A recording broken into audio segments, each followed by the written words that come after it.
We hold these truths to be self-evident, that all men are created equal.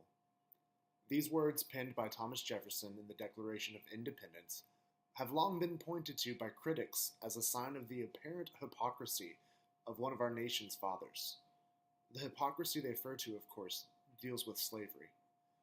These critics ask, how can a man that owned 600 people in his life be dedicated to the ideals of liberty and consider those he enslaved his equal? Further arguments have been made that Jefferson's action during the Haitian Revolution proved that he was a hypocrite when it came to slavery. Counter to this argument, though, is the multiple instances of Jefferson's distaste for slavery. On several occasions, Jefferson referred to slavery as moral depravity and a hideous blot. Furthermore, throughout most of his political career, Jefferson attempted to slowly emancipate the slaves of America. Why then did this man who supported the freedom of slaves and the ideals of liberty reject the formation of a freed slave republic in Haiti? In a very brief summary of Connor O'Brien's The Long Affair, Jan Lewis and Peter O'Nuff mentioned O'Brien's belief that Jefferson's refusal to aid Haiti stemmed from a deep-seated racism. In the commitment to objectivity and honesty to historical integrity, I will attempt to suggest another explanation for Jefferson's lack of recognition to Haitian independence.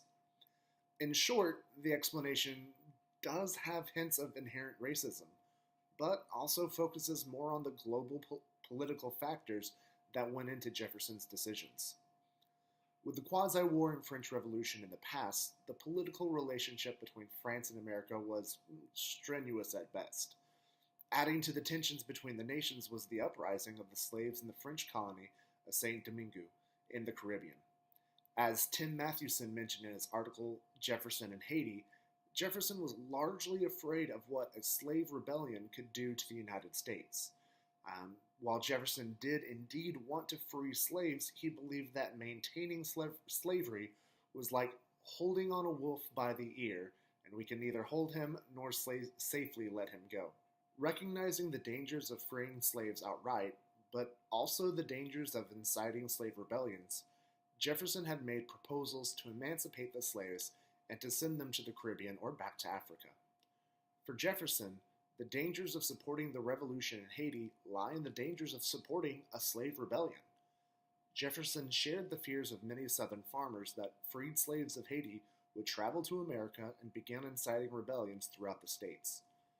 Yet, when France sent an armada to put down the rebellion in Haiti, Jefferson's earlier promise of supporting the French changed to a policy of neutrality. In fact, this neutrality allowed for American merchants to supply the former slaves with the arms needed to repel the French.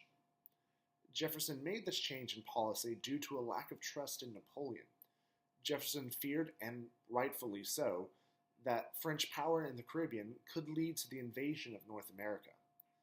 But by issuing a proclamation of neutrality, Jefferson managed to keep diplomatic relations with France open while still rejecting the legitimacy of Haitian independence. When Haiti finally gained their liberty by defeating the French, Jefferson's fears of slave rebellions returned. Jefferson refused to recognize Haiti as an independent nation. Arthur Schur, though, seems to indicate that later in his life, Jefferson held to his ideals of liberty and sought to gain recognition of Haiti as an independent nation, although this would not be done until 1862. While racial tensions certainly had a part to play, Jefferson's refusal to recognize Haiti had more to do with preserving the United States than any deep-seated racism. Other political factors played their parts as well.